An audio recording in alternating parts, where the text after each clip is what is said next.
I remember the exact moment my body told me something was wrong. It wasn't dramatic. There was no collapse, no sharp pain. It was quieter than that. A familiar weakness crept back into my legs as I stood at the kitchen counter, the kind that made the room feel slightly farther away than it should have. It was Tuesday, March 12th. Late morning, no holiday, no special reason the day should have felt different. I had been on antibiotics for a kidney infection for almost a week, and by then I should have been improving. Instead, the fever had returned overnight. My hands shook as I reached for the bottle on the counter. I shook it like the label instructed. I poured the dose into the small plastic cup and paused. The liquid was clear. Antibiotics like mine weren't supposed to look like that. When I first brought it home from the pharmacy, it had been cloudy, pale yellow, with a faint medicinal smell that lingered on the rim. This had no color at all, no smell, just water catching the light from the window. I hesitated, then tasted a drop. Nothing. Behind me, my sister Tessa sighed. "You're staring at it again," she said, her voice calm, almost bored. "Just take it, Marissa." Tessa was 2 years older than me and had moved back into our mother's house a month earlier to help out, as she liked to put it. She leaned against the fridge with her arms crossed, watching me the way someone watches a child drag out a simple task. "I think something's wrong with it," I said. My voice sounded thinner than I wanted.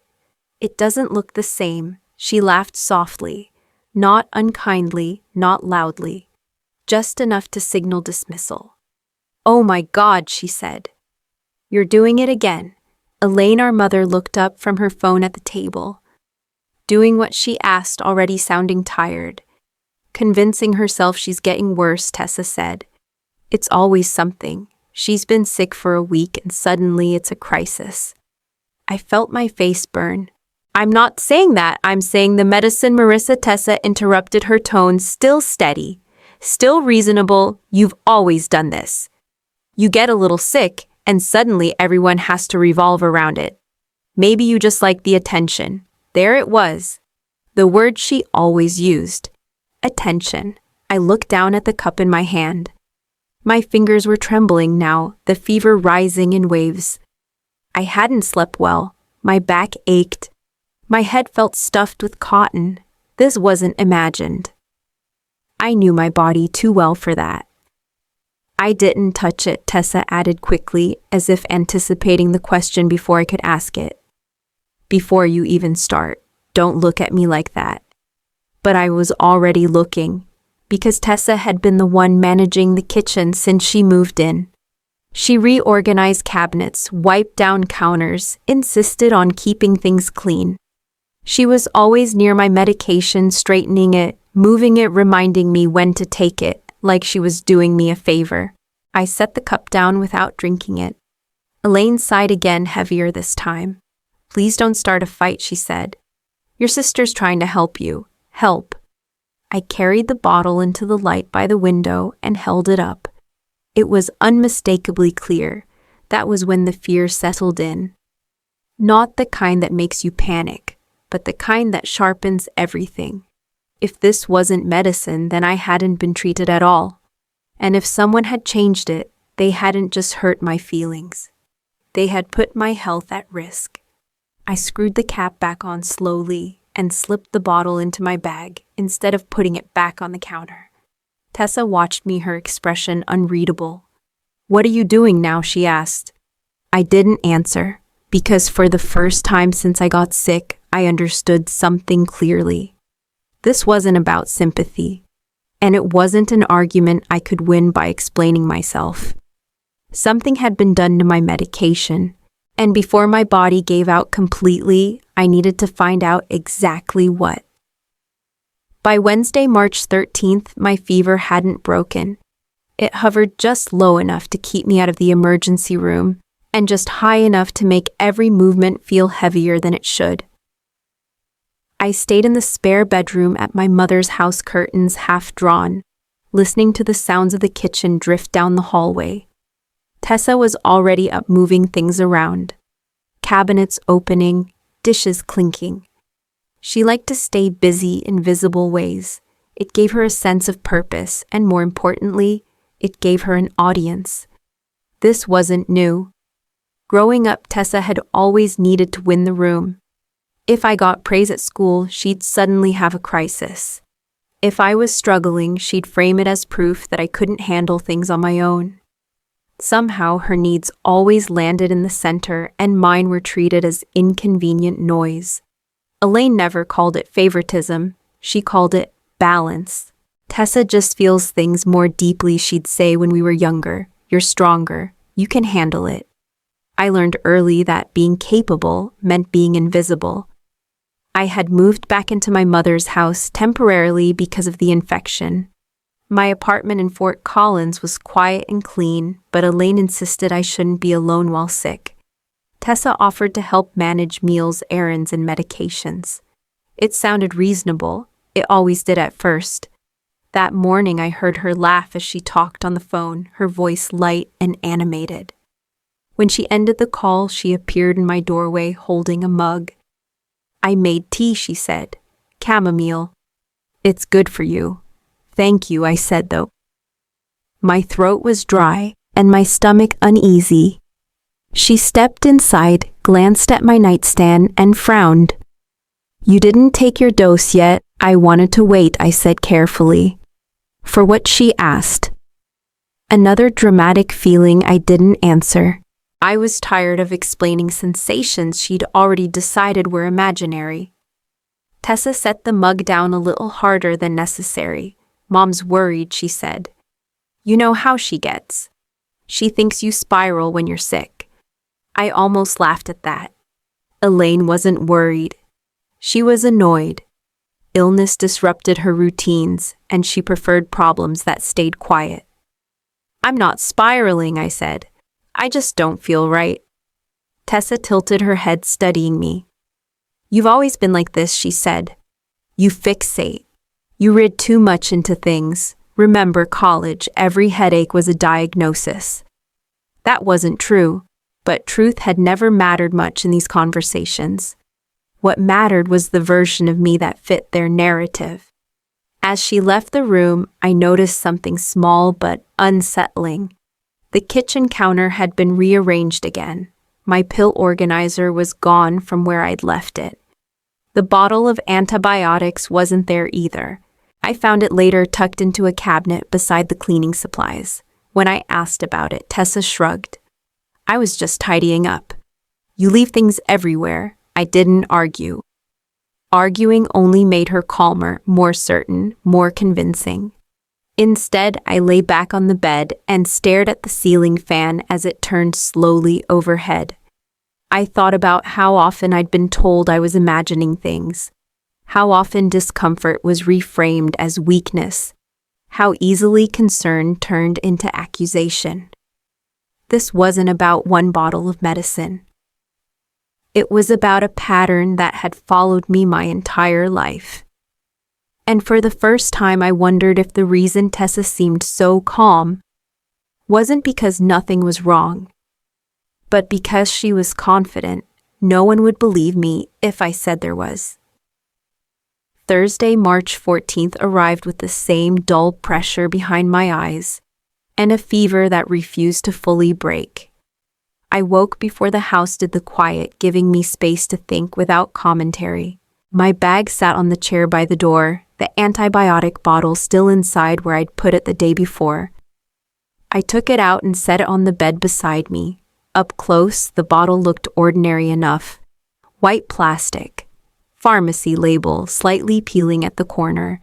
My name printed clearly along with the dosage instructions. Shake well, refrigerate. Discard after 14 days. Nothing about it suggested anything dramatic or sinister, except the liquid inside. I turned the bottle slowly, watching how the clear fluid moved. Too thin, too clean. When I shook it, there was no resistance, no cloudy swirl settling back into itself the way it had earlier in the week. It behaved like water because it looked like water. I opened the cap and smelled it again. Nothing. That was when I stopped thinking about my sister for a moment and started thinking about process. The clinic had prescribed a liquid antibiotic because I'd had trouble keeping pills down. I remembered the nurse explaining that it would be mixed at the pharmacy, that it wouldn't look like something you could mistake for plain water. I hadn't imagined that part. I reached for my phone and called the number on my discharge paperwork. It rang twice before a woman answered and identified herself as a nurse from the clinic. I explained who I was, kept my voice steady, and asked a careful question. Not an accusation, just a clarification. "Can you tell me what the antibiotic suspension is supposed to look like?" I asked.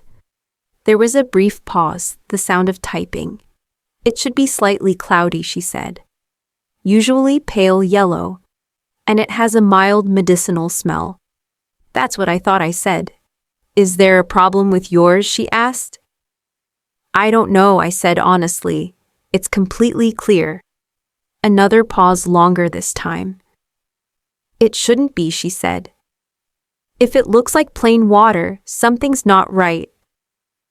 She didn't say more than that. She didn't speculate.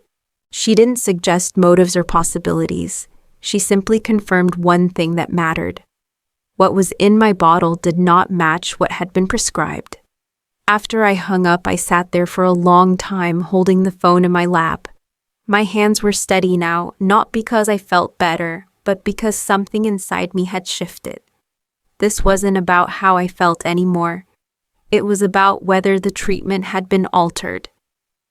I went back through the week in my mind, the day I picked up the medication, the first doses I took, how it looked then, how it tasted. The moment Tessa started organizing the kitchen, the bottle being moved, then moved again. I didn't land on a conclusion. I didn't name anyone in my head. I knew better than that. Accusations had a way of turning back on the person who made them, especially in my family. But I couldn't ignore the pattern. If the medication had been prepared correctly at the pharmacy, and if it no longer resembled what it was supposed to be, then the change had happened somewhere else. Somewhere after it came home. Somewhere I didn't fully control. I placed the bottle back into my bag and zipped it closed, not because I knew what I was going to do next, but because I knew what I wasn't going to do. I wasn't going to drink it again. As the house began to wake up around me, I realized something else just as quietly. This wasn't a misunderstanding that could be fixed by talking it through. Whatever had happened left a trace, and traces, if handled carefully, could be followed. Friday, March 15th, I waited until the house was quiet before I left. Tessa had gone out to run errands and my mother was on a long call with a cousin. I didn't announce where I was going. I didn't explain myself. I just picked up my bag and walked out the antibiotic bottle, zipped into the inside pocket like something fragile. The drive to the pharmacy took less than 10 minutes, but it felt longer. My hands were steady on the steering wheel. Even though my body felt hollowed out, I kept thinking about how many times I'd been told to calm down, to stop overthinking, to trust that everything was fine. I pulled into the parking lot and sat there for a moment, gathering myself. I wasn't here to accuse anyone. I wasn't here to make a scene. I just needed one professional to look at what I was seeing and tell me whether I was wrong. Inside, the pharmacy smelled faintly of disinfectant and cardboard. The line was short. When it was my turn, I stepped forward and asked to speak with the pharmacist on duty. A woman in her 40s came out from behind the counter a minute later. She had dark hair pulled back neatly and a name badge that read, Dr. Priya Nair. Her voice was calm when she asked how she could help. "I think there might be something wrong with my medication," I said. I kept my words careful, measured.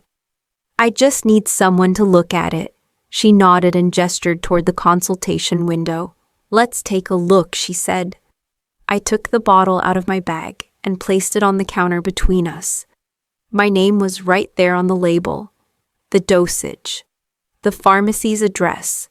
Nothing looked altered from the outside. Dr. Nair picked it up and turned it slowly the way someone does when they're not in a hurry. She shook it once, then again, watching how the liquid moved.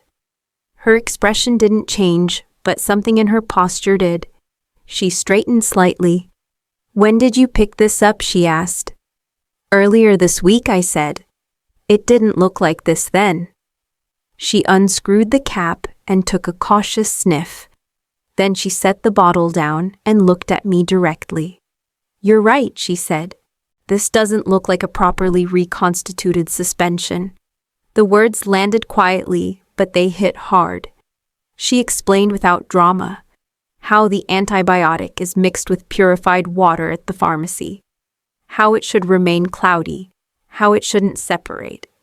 Like this shouldn't lose its smell entirely. "Did you store it in the refrigerator?" she asked. "Yes," I said. "Exactly like the instructions say." "Did anyone else have access to it?" she asked next. Her tone still neutral, still professional. I hesitated, then I nodded. "My sister," I said. "She's been helping me at home." Dr. Nair didn't react. She didn't raise her eyebrows or lean back. She simply nodded once, as if noting a fact. She turned to her computer and pulled up the pharmacy's internal record. I watched her scan the screen, her finger tracing lines I couldn't see. "We prepared this correctly," she said. "It left here sealed and verified. Whatever happened to it didn't happen in this building." I felt a strange mix of relief and dread. Relief that I wasn't imagining this. Dread at what that confirmation implied. "I'm not saying anyone did anything on purpose," I said quickly. My doctor said I should be getting better, and I'm not." Dr. Nair met my eyes again. "I'm not here to assign intent," she said. "I'm here to talk about the medication. And this medication isn't what it's supposed to be." She paused, then added, "I can document what I'm seeing if you'd like, just in case you need it." The word document hung in the air between us. I thought about my mother's sighs, Tessa's calm certainty, the way every concern I raised seemed to turn back on me. "Yes," I said finally, "I would like that." As she began typing, I realized something I hadn't allowed myself to feel until that moment. If this was written down, it wouldn't just be my word anymore. And once it wasn't just my word, there would be no going back to pretending this was nothing. Saturday, March 16th. My body finally forced the issue.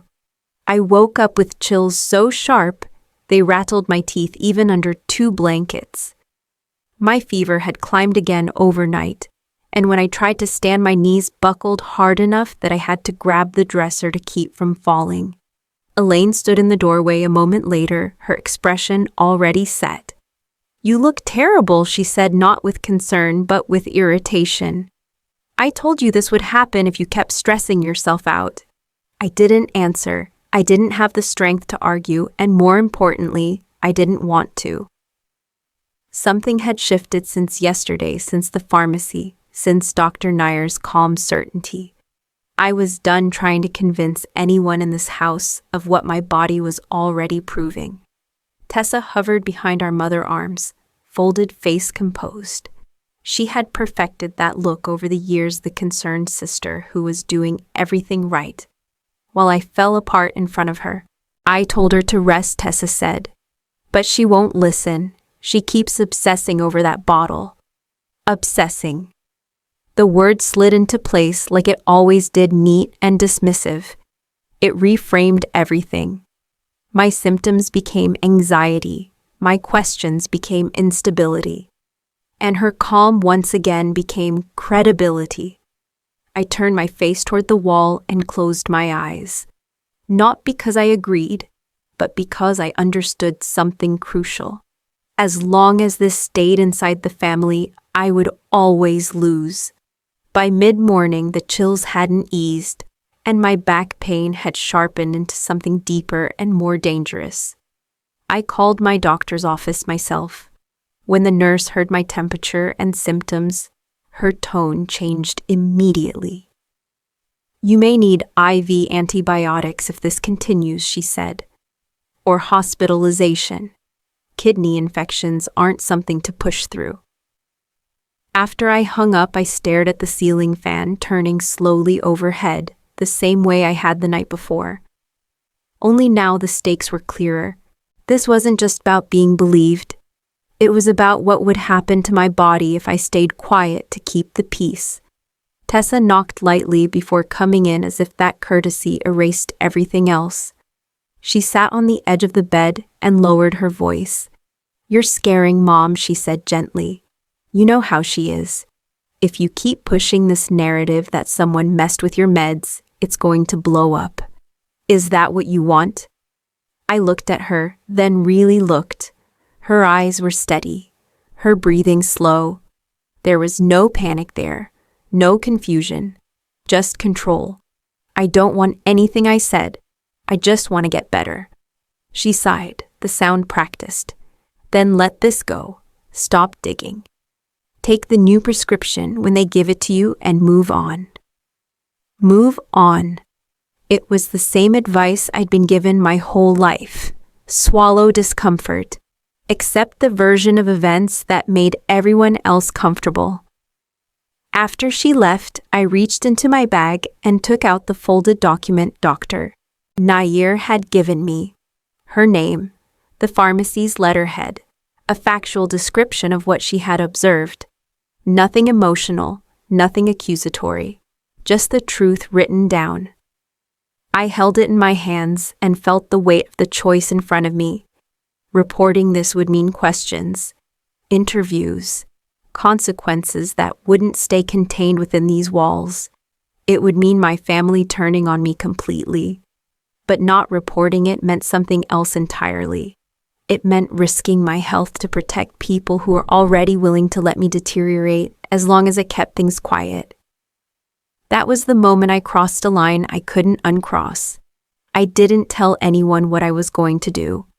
I didn't announce it or threaten it or use it as leverage.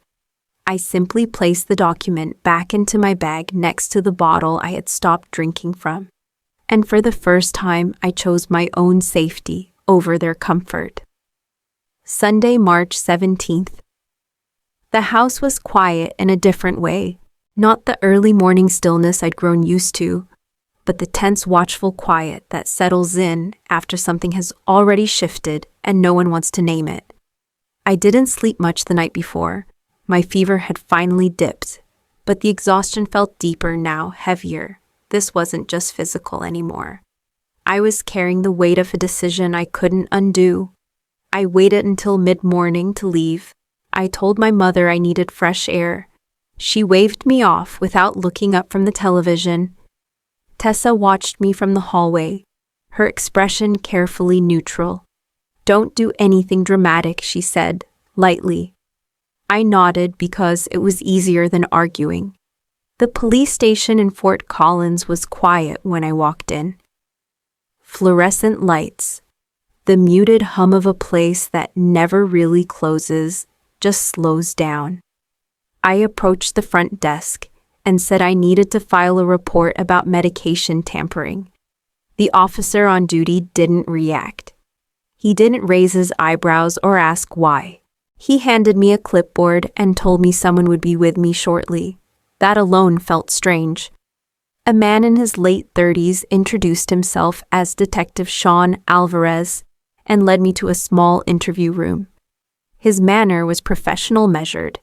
He asked if I needed water. I said no. My hands were steady when I placed my bag on the table.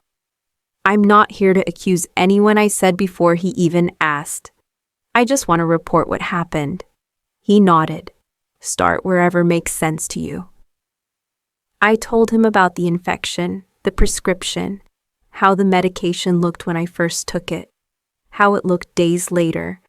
I gave him Dr. Nair's documentation, the pharmacy letterhead, clear and unmistakable. I placed the antibiotic bottle on the table between us. He didn't touch it yet. He just listened. Who had access to the medication, he asked when I finished.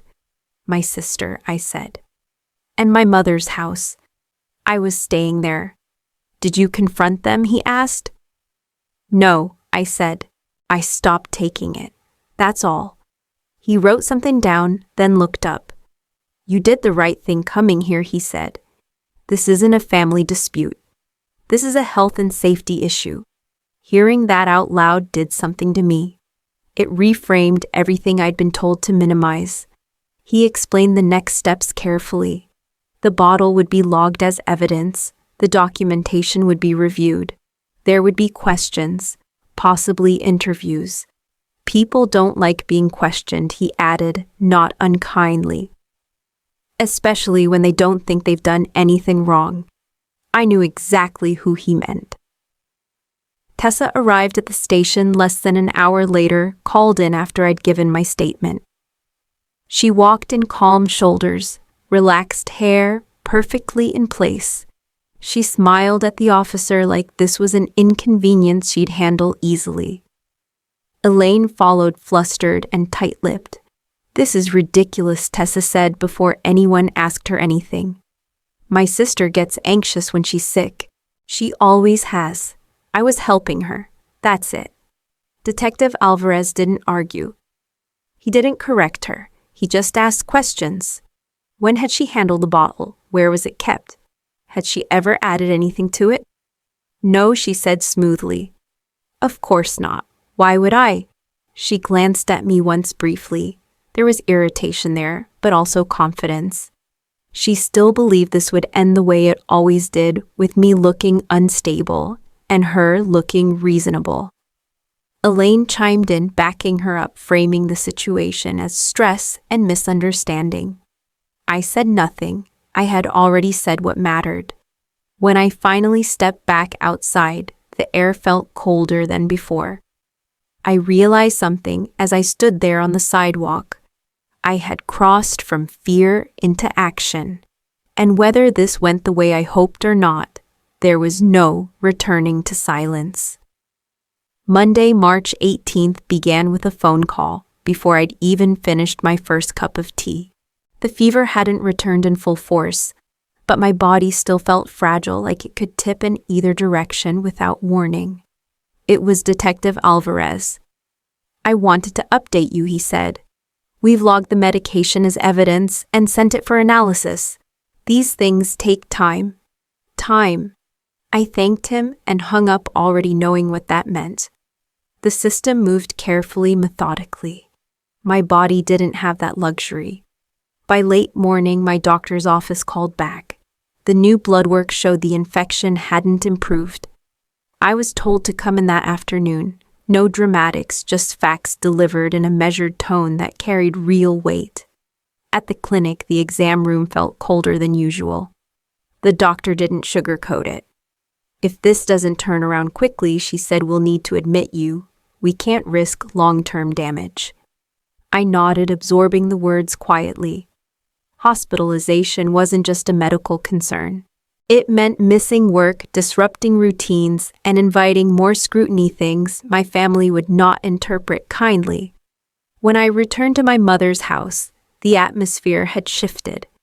The silence from the day before was gone, replaced by tension that buzzed just beneath the surface. Tessa was waiting in the living room. So she said, standing up as I walked in, you went to the police. It wasn't a question. Elaine hovered nearby, arms folded tight across her chest. Do you have any idea what you've done? She demanded. People are asking questions. I set my bag down slowly. I reported what happened, I said. That's all. Tessa laughed once, sharp and humorless. You made us look like criminals, she said. You realize that, right? I didn't accuse anyone, I replied. I reported tampered medication. Her eyes narrowed. You're sick, she said flatly. You're confused. And now you've dragged outsiders into private family business.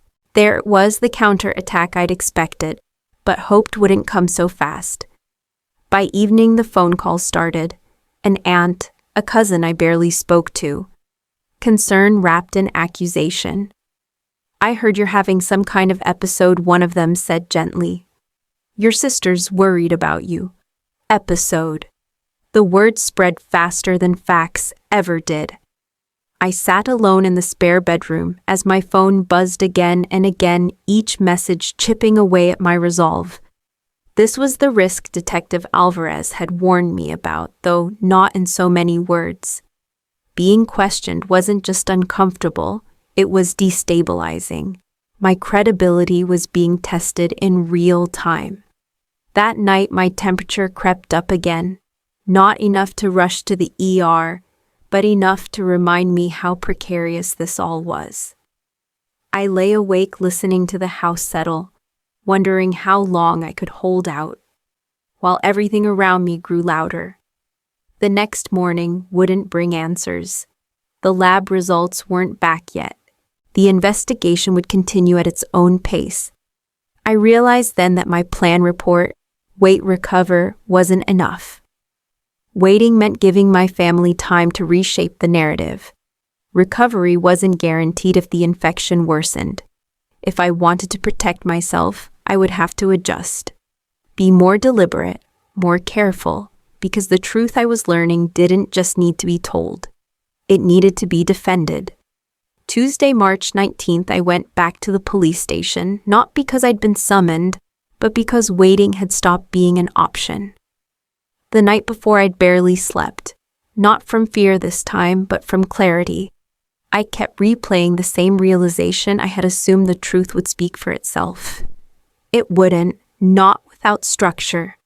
Detective Alvarez met me in the lobby and led me to a small conference room.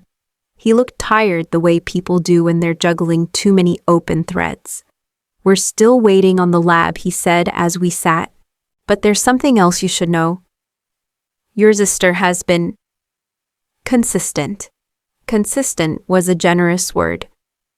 Tessa had stuck to her story without wavering, helpful sister anxious, patient, unfortunate, misunderstanding, calm, cooperative, convincing. And my family's been calling everyone they can, I said, framing this as a mental health issue. He nodded. That happens. I took a breath. There's one piece we haven't put on the table yet. He raised his eyes slightly. Which is the pharmacist, I said. Dr. Priya Nair. She didn't just give me a note. She reviewed the internal records. She knows exactly how that medication left the building. He leaned back, considering. We can ask her to come in. Please, I said. Not later. Now. An hour later, Dr. Nair walked into the station with a folder tucked neatly under her arm. She wore the same composed expression she'd had at the pharmacy professional, unhurried, unimpressed by theatrics. Tessa was already there, seated at the table across from me, hands folded in her lap. She smiled faintly when Dr. Nair entered, as if this were just another meeting she could charm her way through. Elaine sat beside her, rigid and pale. Dr. Nair introduced herself and set the folder down. I was asked to explain the dispensing process for this medication, she said calmly, and to clarify what could and could not have happened after it left our pharmacy. No one interrupted her. She explained the reconstitution process step by step. The specific measurements, the seal, the final verification. She referenced timestamps and signatures. Then she opened the folder and slid a document across the table. This shows who picked up the prescription, she said. And when. Tessa's smile didn't falter. That was me, she said easily. I was helping my sister. Dr. Nair nodded once. Yes, and according to our records, the bottle was properly prepared and sealed at that time, which means any dilution occurred afterward. The room was very quiet. Tessa shifted slightly. Are you saying I did something? I'm saying. Dr. Nair replied evenly that the medication could not have turned into clear liquid on its own. Not through refrigeration, not through time, not through normal handling. She turned to Detective Alvarez. From a pharmaceutical standpoint, this was tampering. For the first time since this began, Tessa looked uncertain, not panicked, just caught off balance. Elaine leaned forward. "This is absurd," she said sharply. "You're taking the word of a pharmacist over family." Dr. Nair didn't react. "I'm not offering an opinion," she said. "I'm offering professional facts." I watched the shift happen, not all at once, but unmistakably. The narrative my family had been pushing began to wobble. Calm stopped sounding like credibility. Repetition stopped sounding like truth. Detective Alvarez closed his notebook. "Thank you, Dr. Nair," he said. "This helps." As she stood to leave, Dr. Nair glanced at me briefly. No smile. Just acknowledgement. Afterward, no one spoke to me. Tessa stared straight ahead. Elaine whispered urgently to her. The air felt different, heavier, but steadier. I walked out of the station knowing this wasn't the end. There would be consequences. Pushback. Maybe worse before it got better. But for the first time since my fever returned, I felt something else settle in my chest. Control. Wednesday, March 20th, began quietly, too quietly, the kind of quiet that settles in right before something irreversible happens. I wasn't at my mother's house anymore. After the meeting at the police station, I'd gone back to my apartment in Fort Collins, following my doctor's advice to rest somewhere stable and away from stress. My fever had finally dipped into something manageable, but my nerves were still raw. Just after 9 in the morning, Detective Alvarez called. "They have the lab results," he said, "and we need you to come in." His tone was different, not urgent, certain. At the station, the atmosphere had shifted again. Less procedural, more purposeful. I was led into a conference room instead of an interview space. Files were spread across the table, printed reports, photos, transcripts. Detective Alvarez didn't waste time. The liquid in the bottle was water, he said. Tap water. No trace of the prescribed antibiotic. I closed my eyes briefly. Hearing it stated so plainly landed harder than I expected. He continued, "We also pulled phone records, not content, timing, and location. Your sister picked up the prescription returned to your mother's house and sent multiple calls and messages immediately afterward." My stomach tightened. I already knew what that meant, but knowing and hearing it confirmed are different things. "There's more," he said. He slid another document forward. "This didn't start with you." That sentence caught my attention. Elaine had been under scrutiny too, it turned out. Not because of the medication at first, but because of something else. Financial discrepancies tied to a small family trust my late grandfather had set up years earlier. Minor amounts at first, then patterns. Transfers that didn't align. When your sister realized you were getting better and that you might move back into handling your own affairs, she panicked, Alvarez said. She thought if you were hospitalized longer, things would stay quiet. Quiet. The word echoed. The dots connected slowly, painfully. The accusations, the calm insistence that I was exaggerating. The urgency behind making me doubt myself. This wasn't just cruelty, it was protection. Protection of something that couldn't withstand scrutiny. That afternoon, officers went to my mother's house. I wasn't there. I heard about it afterward. Elaine was taken in first, her protests loud and disjointed. Tessa followed, still composed, still insisting this was all a misunderstanding until it wasn't. The charges came quickly once the evidence lined up. Reckless endangerment, medication tampering, obstruction when the phone records contradicted their statements. Separate investigations spun outward from there, touching people who had assumed their involvement would never surface. Many people were arrested. I stood outside the station later that day as the sun dipped low, watching officers escort my sister past me. For the first time, she didn't look calm. She looked small. Elaine wouldn't meet my eyes. I didn't feel triumph. I didn't feel relief. I felt something heavier, steadier. This was the consequence of choices they had made long before I stopped drinking from that bottle. Detective Alvarez stood beside me. "This will move forward without you needing to do anything else," he said. "You've done enough." As I drove home, the city looked unchanged. Same streets, same traffic lights, same people going about their day unaware that something fundamental had shifted in my life. Justice hadn't arrived with noise or drama. It arrived with paperwork, timelines, and handcuffs. And even then, I wasn't ready to call it closure. Friday, March 29th. The paperwork was finalized. I didn't attend the hearings. By then, my role was done. Detective Alvarez had been clear from the start. My statement, the evidence, and the documentation from the pharmacy were enough. The rest belonged to the system. The charges moved forward without spectacle. Reckless endangerment, medication tampering, additional counts tied to financial misconduct that surfaced once investigators started asking the right questions. My sister pleaded not guilty at first, then changed her position when the evidence left no room for performance. My mother blamed stress. The judge wasn't persuaded by either. When the final dispositions came through, I read them sitting at my kitchen table, a cup of tea warming my hands. No shaking, no dizziness. My body at last was catching up to the truth. Probation, restitution, court-ordered treatment, consequences that fit what had been done not to punish, but to contain the damage and prevent it from happening again. I didn't feel relief so much as resolution. The bottle was returned to me weeks later, empty and sealed in an evidence bag. I didn't keep it.